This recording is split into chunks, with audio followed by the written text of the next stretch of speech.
दोस्तों बंधु, आज हम कोरोना को लेकर 3 महत्वपूर्ण विषयों पर विचार करेंगे। पहला, कोरोना के लिए कौन कौन से टेस्ट उपलब्ध हैं। दूसरा, कोरोना से हम कैसे बचाव कर सकते हैं। तीसरा, अपने शरीर की इम्यूनिटी पावर यानी कि रोग प्रतिरोधक क्षमता को कैसे बढ़ा सकते हैं। इसके लिए हमें कौन सी आयुर्वेदिक मेडिसिन या देसी काढ़े, हर्बल काढ़े, किस चीज़ की कितनी आवश्यकता है, कैसे काम करती है। फ्रेंड्स, आप इस वीडियो को शुरू से लेकर अंत तक देखें, क्योंकि यदि आप आधी अधूरी जानकारी लेंगे तो उससे कुछ भी लाभ नहीं होगा। कोरोना से बचाव के लिए आपको 3 मुख्य सावधानियां रखनी है। पहला, मास्क लगाएं। दूसरा, अपने हाथों को हर आधे 1 घंटे बाद साबुन से अच्छी तरीके से धोएं। और तीसरा, लोगों के क्लोज कांटेक्ट में जितना कम से कम हो सके उतना कम जाएं, थोड़ी दूरी बनाकर रखें। आप कैसे पता लगाएंगे कि आपको कोरोना के लक्षण हैं या आपको कोरोना हो सकता है। यदि आपको फीवर आ रहा है, गले में खराश हो रही है, सांस लेने में दिक्कत हो रही है, ये कोरोना के प्रारंभिक लक्षण हैं।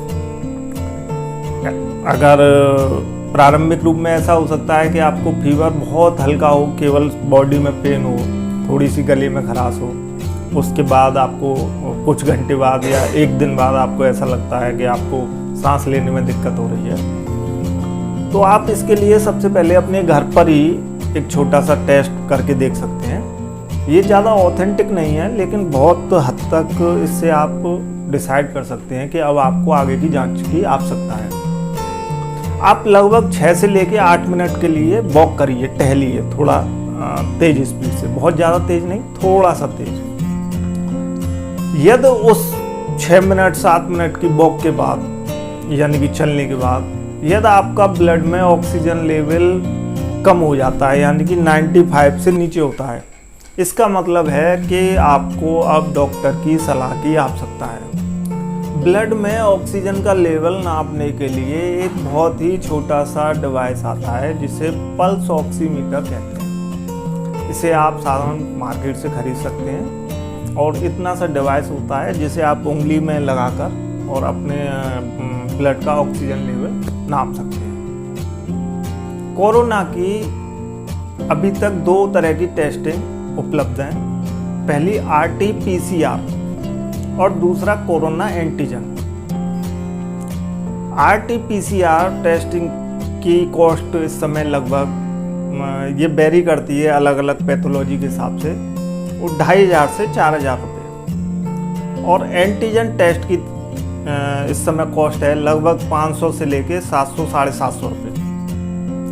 एंटीजन टेस्ट आपका बहुत तेज़ी के साथ उसकी रिपोर्ट आ जाती है लगभग 1 घंटे में, जबकि PCR टेस्ट की रिपोर्ट आने में लगभग 12 से 24 घंटे लगते हैं। यदि कोई पेशेंट कोरोना या कोविड पॉजिटिव आता है तो ऐसे पेशेंट्स को 3 कैटेगरी में बांटा जाता है: माइल्ड, मॉडरेट और सीवियर। माइल्ड कैटेगरी में उन पेशेंट्स को रखा जाता है जिनके गले में हल्की खराश है, हल्का फीवर है या हल्का बॉडी पेन है। इससे ऊपर होते हैं मॉडरेट। मॉडरेट मतलब जिनको थोड़ा हल्का सा निमोनिया है और हल्का फीवर है, उनको मॉडरेट में रखा जाता है। तीसरा सेवियर। सेवियर मतलब जिनके दोनों फेफड़ों में निमोनिया हो चुका है, सांस लेने में काफ़ी कमी दिक्कत हो रही है और ऑक्सीजन का लेवल भी लगातार नीचे जा रहा है, 95 से नीचे बना हुआ है, 85 तक पहुंचा है। ऐसे पेशेंट्स को सेवियर की स्थिति में रखा जाता है और अधिकतर ऐसे पेशेंट्स को ICU की आवश्यकता पड़ती है। दोस्तों बंधु, आपने ये जाना कोरोना से बचाव कैसे करना है, मास्क लगाना है, हाथ धोना है, लोगों के क्लोज कांटेक्ट में नहीं जाना है। यदि आपको शक हो रहा है कि आपको कोरोना हो गया है तो आपको कौन सी टेस्ट कराने हैं।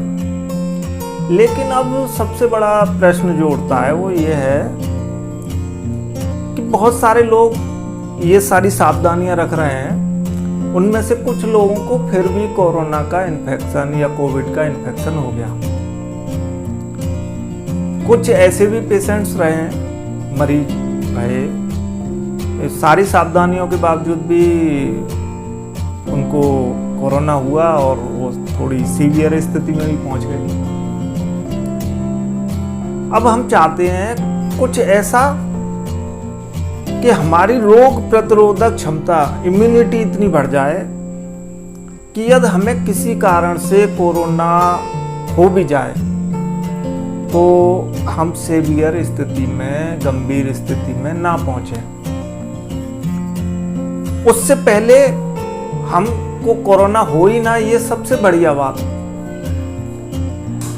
तो आयुर्वेदिक दवाओं में नेचुरल रूप से इतने सारे प्रोडक्ट उपलब्ध हैं जिनका यदि आप रेगुलर कुछ टाइम यूज करते हैं, इनका ना तो कोई साइड इफेक्ट है, तो आपको कोरोना होने के चांस बहुत कम हो जाएंगे। आपकी इम्यूनिटी पावर इतनी ज़्यादा स्ट्रांग हो जाएगी कि यदि आप में कोविड का लोड ज़्यादा नहीं पहुंच रहा आपके शरीर के अंदर, तो आपकी जो इम्यूनिटी है, जो आपकी रोग प्रतिरोधक क्षमता है, वो कोरोना से फाइट करके उसको वहीं की वहीं ख़त्म कर देगी और आपको किसी भी स्थिति में, गंभीर स्थिति में यानी कि सीवियर स्थिति में नहीं पहुंचने देगी। इसमें आपका सबसे पहला हम जो नाम लेंगे वो है च्यवनप्राश। च्यवनप्राश के अंदर लगभग 30 जड़ी बूटियों से अधिक डाली गई हैं। ये इसका मुख्य कार्य ही इम्यूनिटी को बूस्ट करना है। कहा जाता है पुरातन समय में च्यवन ऋषि थे जो कि काफी टाइम उन्होंने तपस्या की। उस तपस्या के कारण वो भूखे प्यासे रहे, जिससे उनका शरीर बहुत ही जर्जर हो गया। उन्होंने इस च्यवनप्राश का सर्वप्रथम विकास किया था। उन्हीं के नाम पे इसका नाम च्यवनप्राश पड़ा। तो आप च्यवनप्राश का हल्के गुनगुने पानी से सुबह शाम 1-1 चम्मच यूज करिए। दूसरा है आयुर्वेदिक काढ़ा, जो हमारे भारत सरकार के आयुष मंत्रालय द्वारा भी रिकमेंडेड किया गया है। आयुर्वेदिक काढ़े को बनाने के लिए आपको 5 चीज़ों की आवश्यकता है: दालचीनी, काली मिर्च, सौंठ या अदरक, तुलसी और मुनक्का। आप 2 कप पानी लीजिए, उसमें चौथाई चम्मच सौंठ, या सौंठ नहीं है तो आप इतना बड़ा अदरक का टुकड़ा ये डालिए। लगभग 2 इंची लंबी दालचीनी डालिए। 5 या 6 पत्ते तुलसी के, थोड़ा उनको तोड़ के डालिए। 8-10 मुनक्का और लगभग 5 या 6 काली मिर्च उस पानी के अंदर डालिए और उसको खौलाइए। काफ़ी इतना खौलाइए कि ये 2 कप पानी का 1 कप पानी रह जाए, और इसको छान के हल्का सा गुनगुना करके आप सुबह शाम दोनों टाइम प्रयोग करें। इससे आपकी इम्यूनिटी बढ़ेगी और ये आपके इन्फेक्शन में बहुत बढ़िया काम कर रहा है। अगर इसके लिए हम आयुर्वेदिक दवा की बात करें, इसके लिए मतलब अपनी इम्यूनिटी को बढ़ाने के लिए, अपनी रोग प्रतिरोधक क्षमता को बढ़ाने के लिए, तो जैसे च्यवनप्राश है, ये भी एक आयुर्वेदिक दवा है। जो अभी काढ़ा आपने देखा, ये भी एक आयुर्वेदिक दवा है। और इसके अलावा आप गिलोय धनबटी, अश्वगंधा धनबटी और तुलसी धनबटी, इनका भी प्रयोग कर सकते हैं। 1-1 सुबह शाम लीजिए। ये आपकी इम्यूनिटी को काफ़ी बूस्ट करेंगे। और यकीन मान, कुछ नहीं बिगाड़ पाएगा कोरोना आपका। अगर आपकी इम्यूनिटी बहुत ही स्ट्रांग है तो कोरोना आपका कुछ नहीं बिगाड़ सकता। दोस्तों, यदि आपको हमारा वीडियो नॉलेजेबल लग रहा है तो आप इसे अभी सब्सक्राइब कर लें और लाइक भी कर दें।